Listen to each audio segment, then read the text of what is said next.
Continuamos con el segundo de los vídeos en los que hablamos de la Guerra Fría. La Guerra Fría es un periodo largo y complicado lleno de conflictos territoriales que se suceden por todo el mundo. Para poder entenderlo, lo dividiremos en tres fases. La primera fase es el inicio de la Guerra Fría, desde 1945 hasta 1953.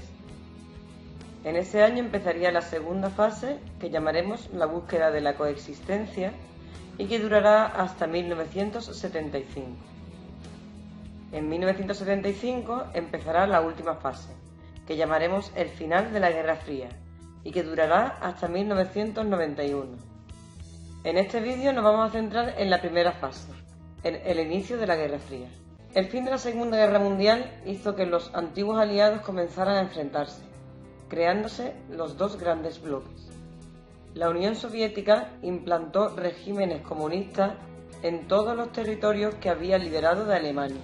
Aquellos territorios que habían formado parte del Imperio ruso se integraron en la Unión Soviética: Estonia, Letonia, Lituania, territorios del este de Polonia y Rumanía.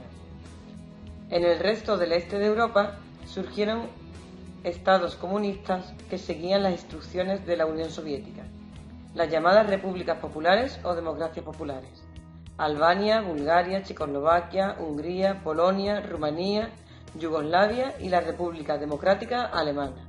Frente a ellos, los países del oeste de Europa buscaron la alianza de Estados Unidos. De esta forma, Europa quedó dividida por una línea llamada el Telón de Acero, que atravesaba Alemania y partía en dos su antigua capital, Berlín. Durante la posguerra, el esfuerzo de reconstrucción fortaleció la división en bloques. Estados Unidos dio grandes ayudas económicas a sus aliados, incluyendo en ellas a la recién nacida República Federal de Alemania. Es el llamado Plan Marshall. Además, los principales aliados europeos de Estados Unidos comenzaron a establecer acuerdos de colaboración económica, dando los primeros pasos en el proceso de integración que ha acabado llevando a la actual Unión Europea. En estos años se dieron grandes cambios en Asia. En primer lugar, la mayoría de las colonias asiáticas lograron su independencia.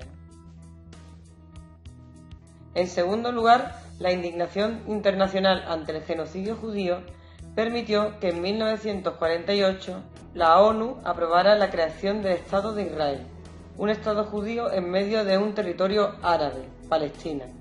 Esto supuso el desplazamiento forzado de muchos de los antiguos habitantes y un permanente conflicto con ellos y con los estados árabes vecinos. Es el conflicto árabe-israelí, que sigue siendo uno de los principales focos de tensión en el mundo. En tercer lugar, en 1949 nació un nuevo Estado comunista, la República Popular China. Dirigida hasta 1976 por Mao Zedong, siempre mantuvo una fuerte independencia con respecto a la Unión Soviética. Finalmente, Asia fue escenario del primer gran conflicto de la Guerra Fría, la Guerra de Corea, entre 1950 y 1953, que enfrentó al gobierno comunista de Corea del Norte, apoyado por la Unión Soviética y China, contra el gobierno capitalista de Corea del Sur, apoyado por Estados Unidos. La guerra acabó en un empate, declarándose un alto el fuego que aún se mantiene.